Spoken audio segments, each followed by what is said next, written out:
Indie Beacon Radio with host B Alan Bourgeois. Welcome to Indie Beacon Radio, where creative souls can find help in marketing their creations. You can send questions for each show on Twitter using the hashtag IndieBeacon. Now sit back and enjoy learning about our guest for this show. And welcome to another episode of Indie Beacon Radio. This is your host, B Alan Bourgeois, and I have with me Paulette Harper, who has won a couple awards, both in fiction and nonfiction, has several books. So welcome, Paulette. Thank you so much for having me. I appreciate it.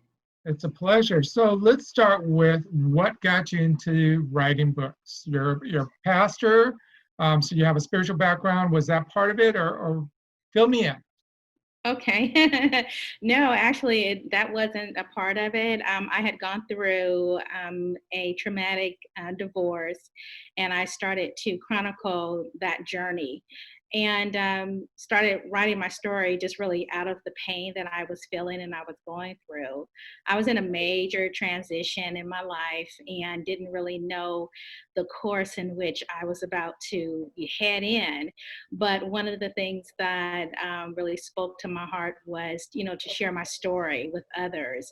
And that's where my faith kicked in for me to be able to write. I didn't have an aspiration to write books before or even to become an author, but it was really the course that God had nudged me to travel down, to share my story with other women of faith, other people who were going through losses, major transitions in life, sharing them what my journey was, in which the transition that I was facing and going in, and that's really where the story of my writing journey began. So you have several nonfiction books, and if I'm correct on them, one of them is Faith, Arise from the Ashes, Women Who Soar. That was Then, This Is Now, and Completely Whole. Is that correct, or am I missing any? Yeah, that's correct. Okay, and you also have a children's book too. But before we get to that one, so let's kind of go into that pain, okay? Sure. I fully understand where you were at. I've done that myself, having to write books, just to get out that anger, that frustration, that crap. Is the only way to put it. I mean, but it's healing, right? Mm-hmm. Yes, it is. So what was your first book that you really wanted to be able to start with, and how did you progress to the others? Yeah, my first book is entitled That Was Then, This Is Now, This Broken Vessel Restored. And that was really the journey of my transformation. That was where I shared my struggles and my setbacks and the disappointments of going through the divorce, and really how, my life began to, once out of control, move back into purpose and back into some kind of, formation of that I could, take a step at a time and walk through that process. And so that was my first book. And after I finished writing that book, I knew that I needed to write something that was going to really take the readers on another journey with me, and that was Completely Whole. Because I was broken in one book, restored, and now I was on another journey of being whole in every area of my life, spiritually, emotionally, financially, spirit, soul, and body, and that's when Completely Whole came in. Okay, so I'm assuming, because of your background, that you actually do talk and do presentations with these books. Is that correct? Yes, I do. So I have several, workshops and seminars that I pull, information from both of my books. I share a lot about my journey from my first book, That Was Then, This Is Now. And then to really put the icing on the cake, I introduce Completely Whole and the steps and the principles and a process of coming to a place of really being whole in your emotions, whole in your, your finances, whole in every area of your life. When you do your presentations, and this may be too personal to answer, but as you're going through and talking about your first book and the struggling you went through and stuff, are you still dealing heavily with emotions, or have you come to a point where now you can easily flow through it it's not as painful. Yeah, I can really flow through it now. I have lived through the pain. I have resolved issues from my past, and I really have been on this massive momentum to really share my message. And so when I'm sharing, I share with, really a genuineness from my heart and really being authentic, and sharing that, even though I went through that, I'm completely whole from it. I've forgiven the parties that, caused me the pain, and I've forgiven myself through the whole process as well. And so from that, I can share openly and freely, and people can still ask me questions about it, and I'm okay with answering those questions. Good, good. I know healing, giving yourself that permission is not always easy to do. So clearly you've gone through that and stuff. So we have a few minutes left, and I've got to ask about your children's book, Princess, and I apologize if I said this wrong, Nevaeh? Princess Nevaeh. Princess Nevaeh. It's heaven spelled backwards. Okay. Lessons of Self-Discovery. So what made you write that one? Well, my first granddaughter name is Nevaeh, and she asked me to write a book with her name in it. And so that's really where that book came about. I wanted to, I told her that I would, and I wanted to be a grandmother of her word. She knew that I was an author. She knew that I was a writer. She knew I could do it. And she made a request of her grandmother, which they call me Mimi. She made a request, and I feel that request by coming up with that book there, Princess Nevaeh's Lessons on Self-Discovery. And it's about her. It's a dialogue between her and I, and she wants to be a princess. And in the book, I share with her that she's really already a princess. There's some things that, as a princess, we don't do, when I start to implement different things that she needed to do as a princess. That means, being obedient to her parents, and doing what they tell her to do, clean up her room, do her schoolwork, do those things that, it's principles in it. And then when it comes to, at school, make sure that she's not being a bully, she's obeying her teacher and those things like that. So that's really where that book came from. So I'm curious, when you got through those lessons, how did she respond at the end? Oh, she was fine. The thing about Nevaeh, she was excited that her Mimi wrote a book with her name in it, and it was as though her name was the only name on earth, you know what I mean? And so that's all she really cared about. And so the lessons, she sat and listened, and she was, totally, oh yeah, Mimi, yeah, Mimi. And, it was more of, I have a book with my name in it, and that's my name. I'm sure it was real thrilling for her and stuff like that. Yeah. We will get into your other book, specifically the one, Secret Places Revealed. But we're not going to touch upon that right now because we're close to a break. So out of curiosity, do you have any words of advice for somebody who wants to write? Yes, I do. The words of advice I would really share is, first of all, make sure you know what your message is, what type of book you want to write. And once you find out what kind of book you want to write, it's really doing the research about publication. And if you decide to self-publish, make sure you know what that means and what it entails, and don't, cut corners when you're doing self-publishing.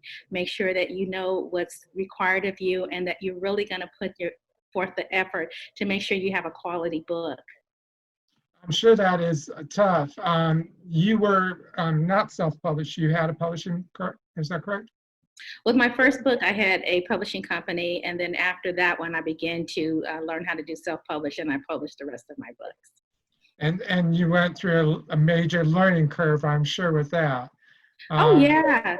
Every time there was something new to learn, and at that moment, I had, other authors that I could really learn from and be taught. And so, when I first started, I didn't have it, but as I progressed as an author, other people came into my life to really add some depth to it.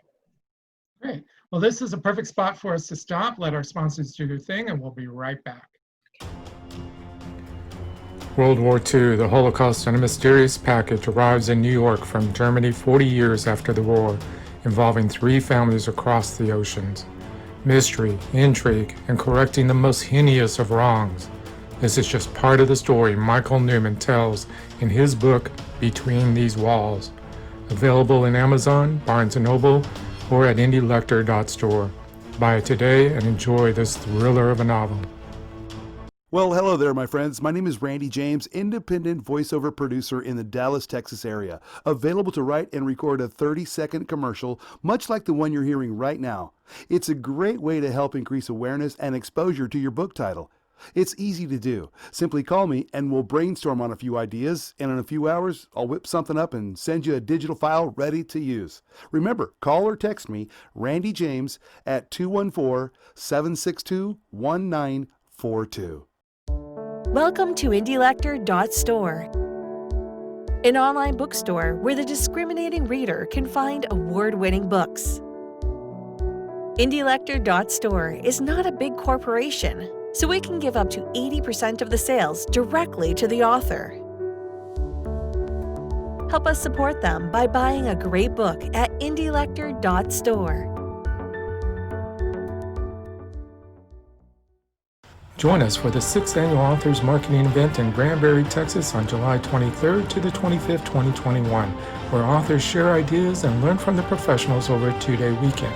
Receive your book marketing certification from the only organization in the world that has been doing it for 5 years, Authors Marketing Guild, a membership-based organization that supports authors from around the world. Learn more at ame.authorsmarketingguild.com. Sponsored by indielector.store, a bookstore that pays authors their fair share. Hello, I am the author and poet Denise Bryson. I am the author of The Things That Cross My Mind, Love's Reality, both in book and audio form. I am also noted as one of the best poets of 2011.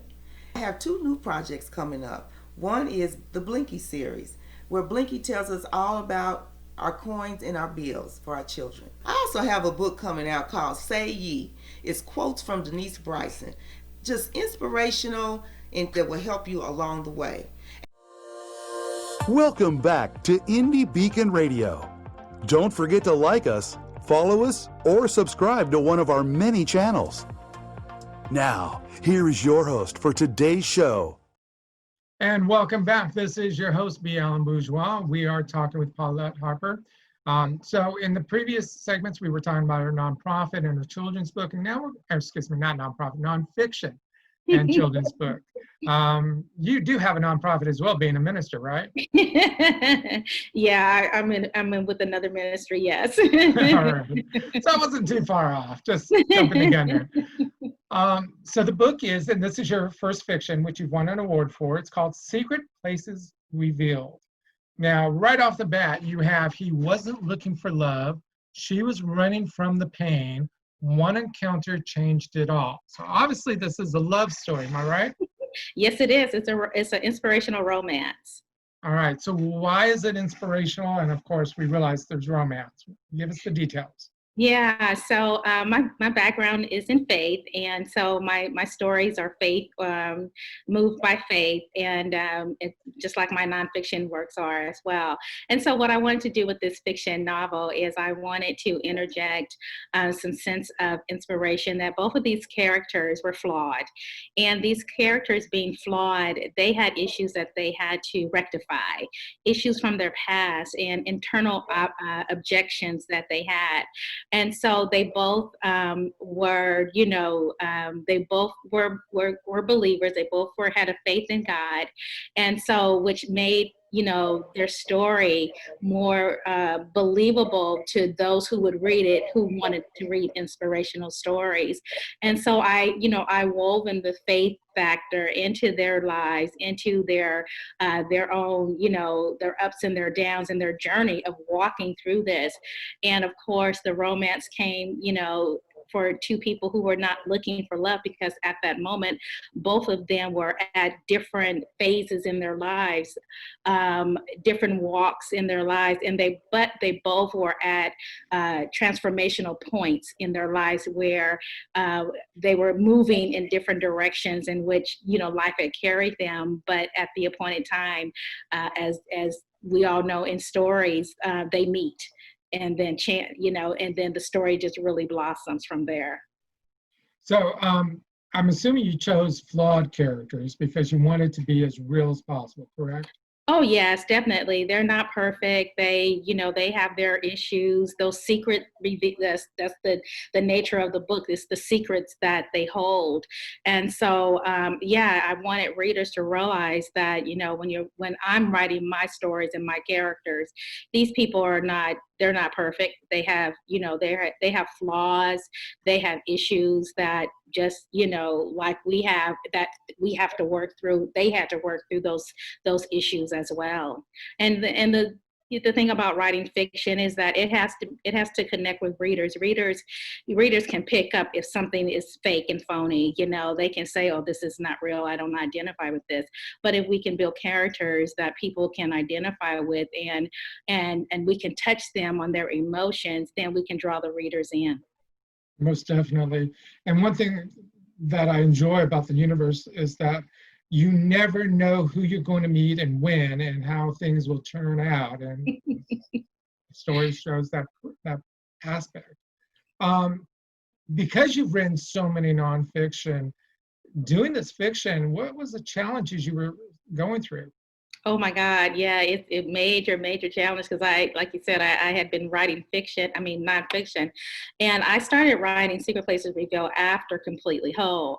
And so just really having a passion and a desire to want to write something that I hadn't read before. And so I wanted to build characters around people that I knew, and I did. And so some of the challenges really was me not realizing that I had to be everything: the reader, the person that created the dialogue, the person that did all the research to all the places that I wanted these characters to go. I had to make sure that the scenes were right, and the locations were right, and their dialogue was right, and the places in which I placed them, it identified exactly where they were, because it's centered around where I am here in the San Francisco Bay Area. And so when people read my story that's from here, they can recognize that, oh, okay, that's Yoshi's, that's the club. I know that place. And now they can visualize being there with the characters, and that made all the difference in the world. But it was those challenges that I had to overcome. I had to learn how to be all things in this fiction novel that I didn't have to when I wrote nonfiction. Yeah, it is definitely more of a challenge, but it's a fun challenge because you get to be so creative with it and stuff. Yeah, it's amazing. So you won an award with this one. So are you planning a sequel? I actually need to, because I should have, at the end of that book, I should have married the couple off. And so I didn't marry them off. And so people were like, what happened? So I really do need to put an end to that. And so I will eventually, yes. All right, now wait a minute. I got to play devil's advocate here. You didn't marry them off, so that leaves the possibility of somebody stepping in to mess things up a bit, huh? It could be. I can't tell that. We have just a few minutes left of the segment. So what other projects are you working on? Yeah, so currently right now, I am doing I'm going to have a membership. So I'm working on I coach nonfiction authors to self-publish. And so as a coach, I'm working on a membership to be able to help nonfictions take a course so that they can go through the process of, self-publishing, writing their books, getting it published, and also promoting their books as a DIY course. And then also I'm creating, a lot of content and products for aspiring authors so they can be able to go ahead and write those books and get over the objections that they've been having that's stopping them from, pursuing their writing journey. Fear is the biggest one, isn't it? Yeah, fear is the biggest one, not knowing where to start, how to start, and really not knowing how to publish. Well, great. So other than the membership, do you have a name for the course yet or the program? Yeah, it's called Storytellers Academy. Okay, and it'll be based solely in the Northern California area, or you? Well, it's going to be an online school, so it's going to be done virtually. So people will have the opportunity to go through the program online. Okay, and you're hoping to have it up and running by when? By the end of the year. Good. Yeah. And COVID's giving you lots of time to work on it, huh? Yes. Yeah, it has. What other projects do you have? Any book ideas or? Yeah, I do. I have a couple books that I'm working on, a couple manuscripts that I'm working on, and one is I do some anthologies as well. So I'm getting ready to open it up for submissions for an anthology that I'm working on, and so that's going to open up the door for other, first-time authors that want to, do an anthology. They are intimidated by doing an entire book, but won't be so intimidated by just doing a chapter.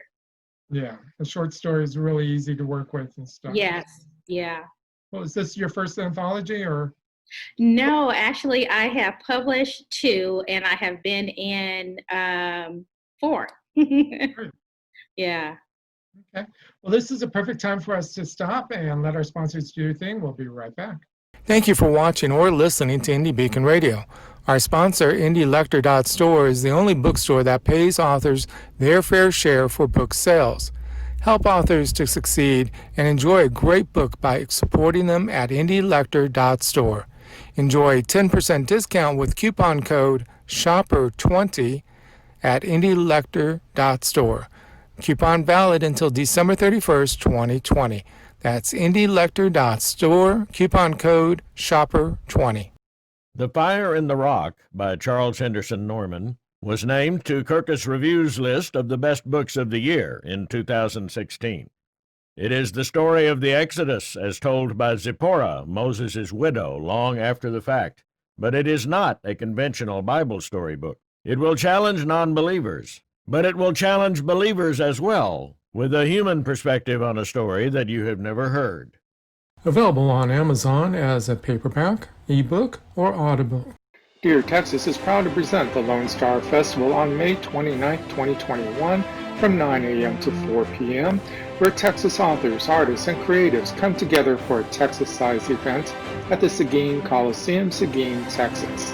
Sponsored by Indie Lector, Authors Marketing Guild, and the City of Seguin. A perfect event for those who enjoy the creative arts. Register for your free tickets and prizes at lonestar.bookfestival.network. Authors Marketing Guild is a membership-owned organization designed to help authors succeed and learn how to better market and sell themselves and their books. Join us at authorsmarketingguild.com and receive so many benefits you'll wonder why you didn't join sooner. That's authorsmarketingguild.com. Welcome back to Indie Beacon Radio. Don't forget to like us, follow us, or subscribe to one of our many channels. Now, here is your host for today's show.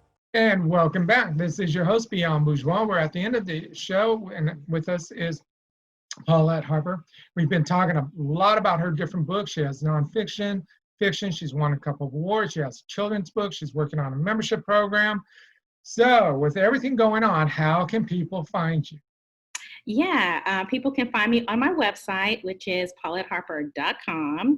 They can also connect with me on Facebook under Pastor Paulette Harper. I have a Facebook group, Storytellers Academy. I am on Twitter and also on IG under Paulette Harper as well. And of course, your books are available on Amazon. Anywhere else? Yeah, my books are available on Amazon and Barnes and Nobles. All righty. So we have a few minutes left. What would you like to share with the audience that I haven't asked you? Tough question, I know. Let's see. One of the things that I probably maybe one of the things that I didn't know that I know now about being an author. And that would really be the amount of work that has to go into always, promoting and marketing your book. That's something that's just never ending, especially if you want your book to stay alive in the faces of readers. And so since I have quite a few books, I have to juggle between all of them to make sure that I'm promoting, at least, most of them.